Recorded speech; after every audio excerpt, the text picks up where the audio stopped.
आज हम संख्या पद्धति के पार्ट 2 में जाएंगे, जिसमें हम पढ़ेंगे कि परमेय संख्याएं क्या होती हैं। परमेय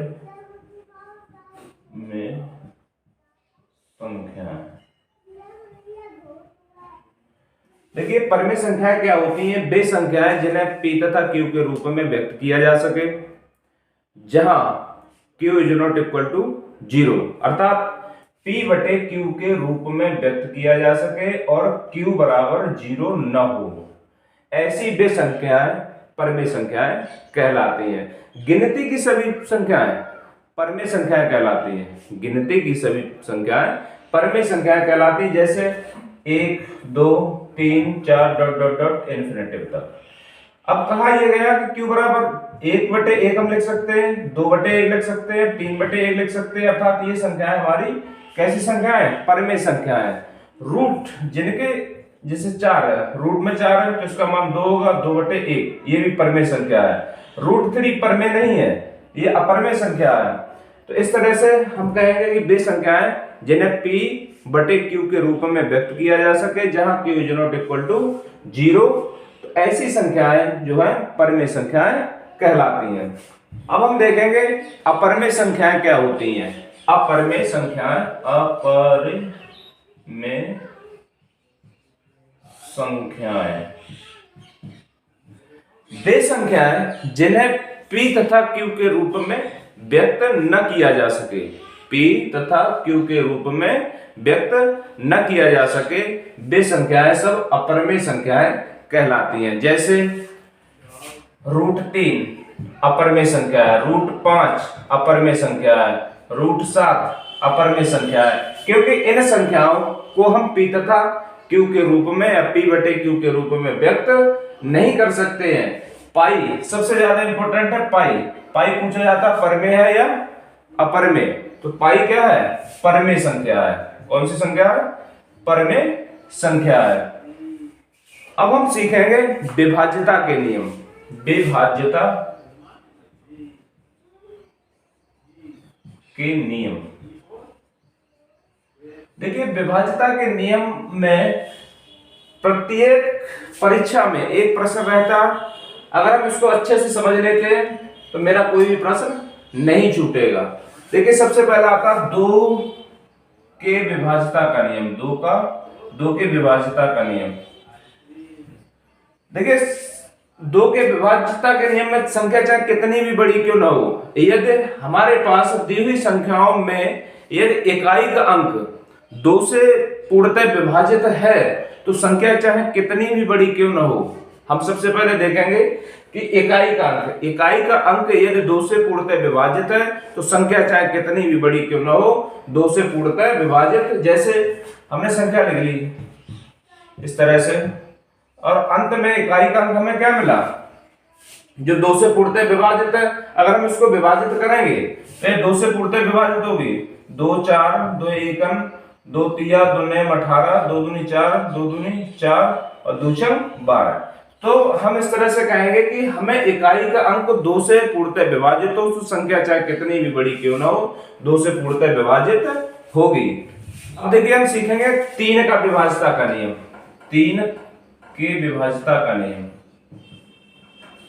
देखिए 3 के विभाज्यता के नियम में क्या है कि दी हुई संख्याओं का योग यदि 3 से पूर्णतः विभाजित है, तो संख्या चाहे जितनी बड़ी हो 3 से पूर्णतः विभाजित होगी।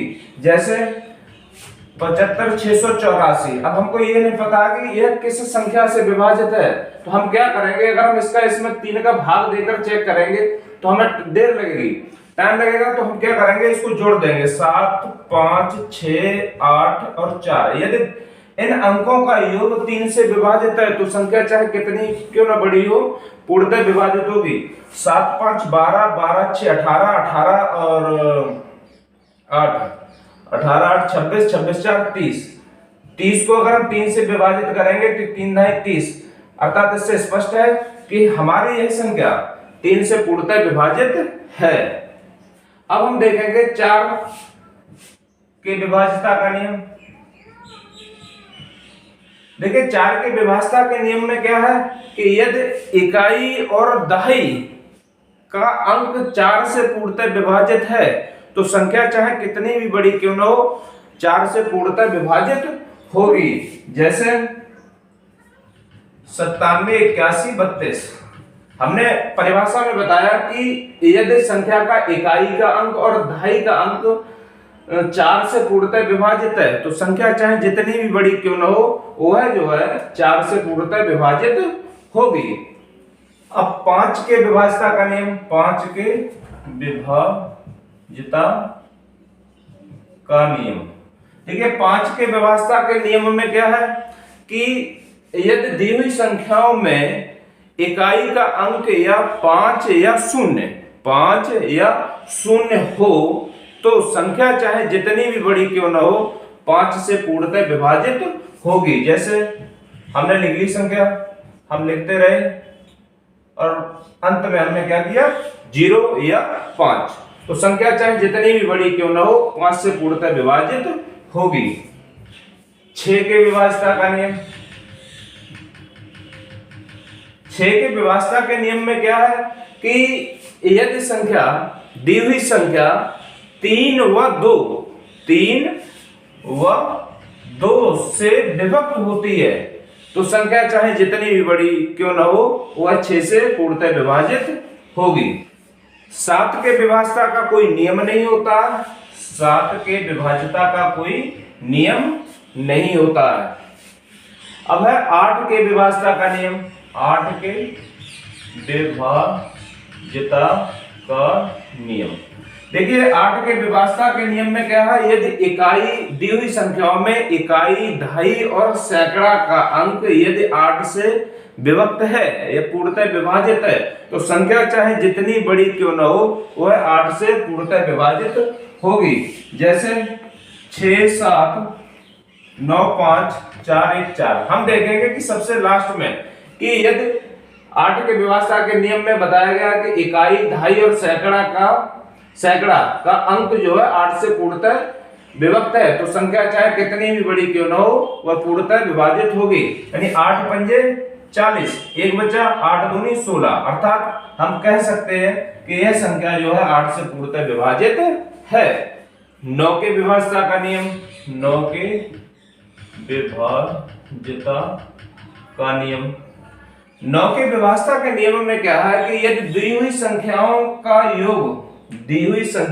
योग यदि 9 से पूर्णतः विभाजित है तो संख्या चाहे जितनी भी बड़ी क्यों न हो वह 9 से पूर्णतः विभाजित होगी। जैसे 75, 46, 23।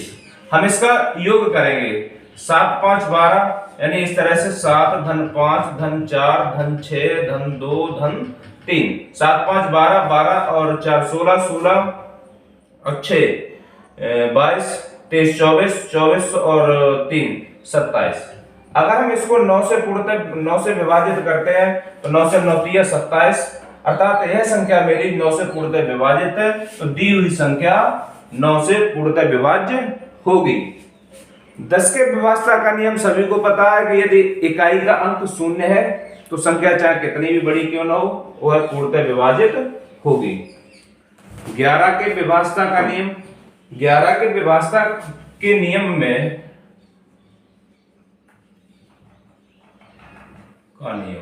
देखिए 11 के विभाज्यता के नियम में क्या है कि सम तथा विषम अंकों का अंतर 0 हो। जैसे 56, 83, 59। सम और विषम, सम विषम का मतलब है एक स्थान छोड़कर। इस तरह से ये कितने हुए 8 और 5 और 8 13, 13 और 5 18, 6 और 3 9, 9 दूनी 18। यानी सम और विषम के योग का अंतर यदि 0 है तो संख्या चाहे जितनी भी बड़ी क्यों न हो वह पूर्णतः 11 से विभाज्य होगी।